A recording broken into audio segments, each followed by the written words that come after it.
이슈앤피플 2부 출발했습니다. 2부의 첫 번째 코너는 다웅. 네, 아웅다웅 뉴스의 이현웅 아나운서 나와 있습니다. 어서 오세요. 어서 오세요. 네. 안녕하세요. 이현웅입니다. 자, 오늘은 아무래도 이 소식을 짚어야겠습니다. 고속도로 공사 현장에서 큰 사고가 났습니다. 네, 그렇습니다. 아침에 소식 듣고 놀란 분들 많으실 것 같은데 붕괴 사고는 오늘 오전 9시 50분쯤 신고가 접수되면서 알려졌습니다. 고속도로 공사 현장에서 교량 상판이 붕괴됐다는 내용이었는데요. 이 구체적인 사고 위치가 경기 안성시 서운면에 있는 서울 세종 고속도로 공사 현장입니다. 이곳이 충남 천안시 입장면과 맞닿아 있는 곳이기 때문에 보도 초반에는 이제 충남 천안 고속도로 붕괴 사고로 보도되는 경우도 있었는데 이 두 개가 이제 같은 건이라고 보시면 되겠고요. 그렇군요. 네. 신고를 접수한 충남 소방은 10여 분 만에 현장에 도착을 했고 이 상황이 심각하다 보니까 대응 2단계를 거의 바로 발령했습니다. 네. 그리고 소방청 차원에서도 10시 15분 국가소방동원령을 발령했는데요. 이 국가소방동원령은 특정 시도 소방력만으로는 좀 대응하기가 어려울 때 국가 차원에서 소방력을 동원하기 위해서 발령하는 것입니다. 네. 앞서 정오쯤 브리핑이 한 차례 진행이 됐었는데요. 빔 거치 작업 중에 사고가 발생한 것으로 파악이 되고 또 추가로 파악되는 내용은 잠시 뒤입니다. 2시 반 정도의 브리핑이 있을 예정이라고 합니다. 네. 자, 사고 영상하고 사진을 보면은요. 작업 장소가 상당히 높은 곳에 위치해 있어서 진짜 인명피해에 대한 좀 걱정이 큽니다. 네, 그렇습니다. 소방 브리핑에 따르면 현장에 있던 10명 모두 교각 위에서 작업을 하고 있었다고 하는데요. 이 붕괴 사고가 발생하면서 약 20m 높이에서 추락한 것으로 추정이 되고 있습니다. 9명이 구조가 됐지만 이 중 2명은 숨졌고요.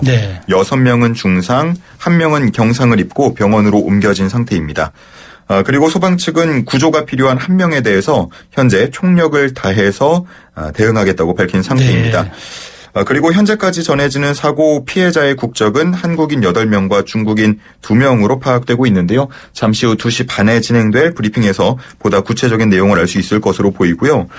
현재 현장에서는 구조대원들이 특수 장비를 이용해서 구조와 수색 작업을 이어가고 있는 것으로 전해집니다. 네.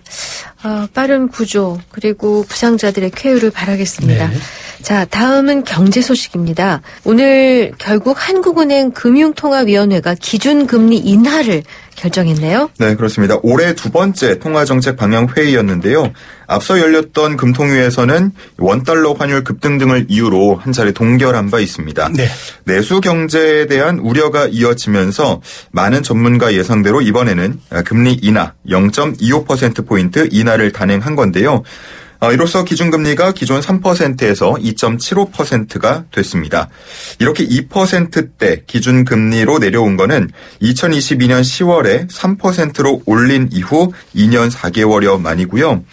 이번 기준금리 인하 배경에 대해서 이창용 한국은행 총재는 경기 하방 압력을 완화하는 것이 적절하다고 판단했다고 밝히면서 금통위원들 전원 일치였다고 말했습니다.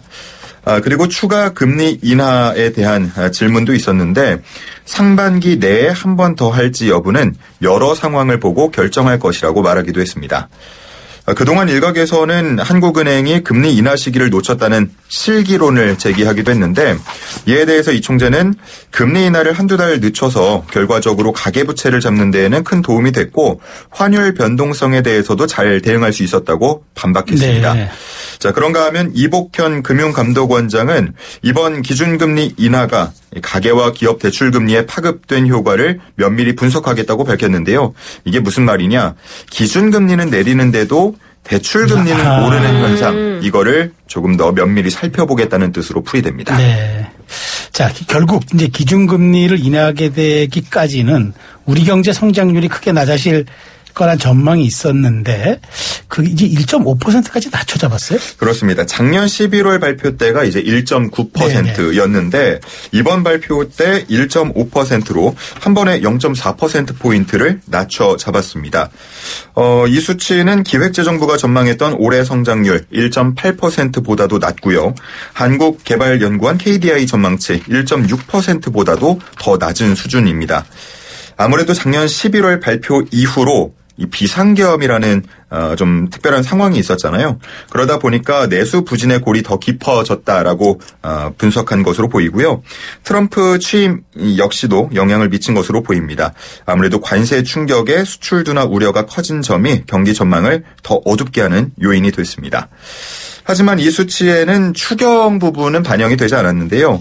앞서서 이창용 한국은행 총재는 경제 성장률을 0.2%포인트 높이기 위해서 15조에서 20조 원 규모의 추경이 시급하다고 네. 강조한 바 있습니다. 네. 자, 그런가 하면 또 내년 성장률 전망치는 1.8%로 그대로 유지를 했는데 뭐 더 낮춰 잡지는 않았지만 2년 연속으로 2% 미만의 저성장 흐름이 이어질 것으로 내다본 겁니다. 자, 오늘 이렇게 한국은행의 발표가 전해지면서 증시에도 조금은 영향을 주는 모습이었는데요. 오늘 시작대에는 코스피가 1.04%, 코스닥은 0.84% 하락 출발을 했는데 이 기준금리 인하 소식이 전해지면서 하락폭이 조금 만회가 됐고요. 코스닥은 한때 상승으로 전환되기도 했습니다. 네. 자, 다음 해외 소식입니다. 독일 총선 결과가 나왔죠? 네, 그렇습니다. 현재 시각 24일 독일 연방선거관리위원회에 따르면 전날 치렀던 총선의 개표 결과 중도 우파인 기독민주당, 기독사회당 연합이 28.6%, 또 극우 성향의 독일 대한당이죠. 독일을 위한 대안이 20.8%, 중도 좌파인 집권 사회민주당이 16.4%, 또 환경정당인 녹색당이 11.6% 등을 득표한 것으로 집계됐습니다. 워낙 이번 선거 열기가 뜨거웠다 보니까 네. 최종 투표율이 82.5%였다고 하는데요. 네. 1987년 총선 이후로 최고치고 네. 통일 이후 최고치라고 보면 네. 되겠습니다. 가장 많은 표를 받은 기민, 기사당 연합은 지난 2021년 총선에서 내줬던 정권을 3년여 만에 탈환하게 됐는데 총리 선출을 위해서는 이제 과반 의석이 필요하기 때문에 연립정부를 구성할 거라는 전망이 나오고 있습니다. 네. 자, 그렇다면 총리가 누가 유력한가 하고 보니까 프리드리히 메르츠 기민당 대표가 가장 유력하게 언급되고 있는데요. 네. 독일의 안보 체계를 개편하고 또 미국에 대한 의존도를 낮추겠다는 구상을 밝힌 인물이기도 합니다. 네. 당내에서도 뭐 워낙 보수적인 성향으로 꼽히는 인물인데요. 강경한 이민 정책 그리고 친기업 노선을 현재 내세우고 있습니다. 네. 자, 올라프 숄츠 현 총리 사회민주당을 이끌고 있는데 아무래도 경기 침체 그리고 원인에서 벗어나지 못했고요. 이민 또 에너지 문제까지 겹치면서 네. 원내 3당까지 밀리게 됐습니다. 네. 숄츠 총리는 패배를 인정해야 한다면서 또 나에게도 책임이 있다라고 말하기도 했습니다. 네, 그러니까 3년 만에 보수 정권이 집권하게 됐군요. 네, 네. 마지막 소식 보겠습니다. 직장인들 절반 이상이 올해 연봉 협상 결과에 만족하지 못한 걸로 조사됐다고요? 네, 그렇습니다. 미리 말씀을 드리면 지금부터 말씀드리는 이 내용은 구인구직 사이트 인크루트에서 네. 진행한 설문을 토대로 한다는 점 말씀을 드리고요. 네. 이 인크루트가 직장인 830명을 대상으로 연봉 협상 결과에 대한 설문조사를 진행해 봤습니다. 그랬더니 응답자의 절반 정도인 49.9%가 올해 연봉 협상을 마친 것으로 답변을 했는데요. 네. 이 중에 64.7%는 만족하지 못한다고 답했습니다. 네. 왜 만족을 하지 못했나 하고 봤더니 뭐 역시나 연봉 인상률이 마음에 들지 않았거나 네. 아니면 삭감됐기 때문이라고 답했는데요. 오히려. 네. 평균 인상률을 조사해 보니까 5.4% 수준이었고요. 네. 나는 오르지 않았다. 그대로 동결이다 하는 사람들이 30%. 네. 나는 삭감됐다 하는 사람들은 4%인 걸로 네. 나타났습니다. 그리고 연봉 협상을 마친 뒤에 퇴사 충동을 느낀다는 직장인들도 한 절반 정도 됐는데요. 52.2%의 직장인이 퇴사를 고민한다고 답했고 한 93% 정도는 연봉 협상을 고리로 이직을 시도할 계획이 있다고 응답하기도 했습니다. 네. 그리고 연봉이 인상됐다는 응답자들. 네. 누가 이렇게 그러면 연봉이 인상되냐 배 아프다 한번 조사를 해봤더니요. 공기업하고 공공기관이 80% 정도 그리고 대기업이 한 76.5% 정도 나타났는데 네. 중소기업은 60% 수준에 그쳤어요. 아무래도. 네, 이게 네. 작년보다도 6%포인트 더 하락하는 수준이었는데 네. 경기 악화가 영향을 끼쳤다는 분석이 나옵니다. 네. 근데 뭐 사실 연봉 협상 결과에 만족할 수는 없는 거 아니에요? 이게 직장인이라면 누구나 만족하지 못할 것 같아요. 그러니까요. 예.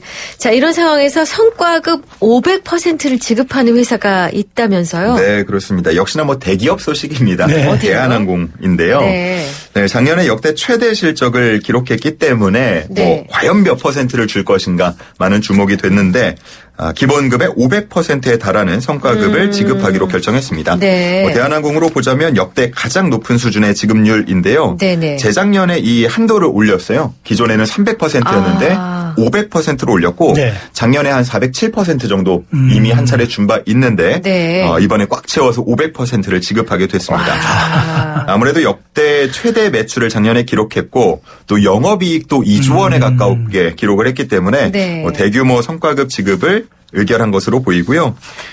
저도 역시나 전 직장이 이곳이거든요. 저는 안타깝다. 제가 다닐 때는 이 정도 안 줬었는데. 되게 한숨이 나오네. 예, 500%나 줬다고 하니까 예, 제 남아있는 동기들이 있거든요. 네. 축하합니다. 술 한잔 사야 되겠네. 아니, 예, 좀 사달라고 해야겠네요. 이익을 많이 내셨으면 예. 비행기 값도 좀 깎아주고 어떤 시즌별 할인 행사, 대폭 행사 뭐 이런 거 좀 해주고. 퇴사한 전 직장 직원에게도 좀 혜택이 있었으면 좋겠네요. 주식을 좀 나눠주든가. 예.